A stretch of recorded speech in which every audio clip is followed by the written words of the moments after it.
ഇപ്പോൾ അമ്മ പറയാണ് മോനെ ഇതാണ് നിൻ്റെ അച്ഛനെന്ന് പറഞ്ഞ് കേട്ടപ്പാടെ വിശ്വസിക്കുന്നത് ഭക്തിയാണ്. അത് മനസ്സാണ് കേൾക്കുന്നത്. വളർന്നു വരുമ്പോഴാണ് അത് രണ്ടാനച്ഛനാണോ എന്നുള്ള തിരിച്ചറിവ് വരുന്നത്.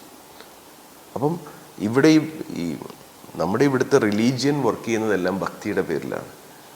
അവിടെ ചെന്ന് ഇന്നത് ചെയ്യൂ, ഇന്ന ആളെ കണ്ട് ഇങ്ങനെ ചെയ്യൂ, അല്ലെങ്കിൽ ഇന്ന നേർച്ച ചെയ്യൂ. ഇത് പറഞ്ഞു പറഞ്ഞു പറഞ്ഞ് വേറൊരാൾ പറയുന്നത് കേട്ട് ബ്ലൈൻഡായിട്ട് നമ്മൾ വിശ്വസിക്കണം. അതിൻ്റെ ലോജിക്ക് നമ്മൾ മനസ്സിലാക്കുന്നില്ല. അതുകൊണ്ടാണ് ഇന്ത്യ എന്ന് പറയുന്നത് ഇതൊരു വലിയ രാജ്യമാണ്, പക്ഷെ ഒരുപാട് മണ്ടത്തരങ്ങളുള്ളൊരു രാജ്യമാണ്. ഒരുപാട് നമ്മൾ ഈവരൊക്കെ എന്താ ഇങ്ങനെ മണ്ടത്തരം കാണിക്കുന്നത്?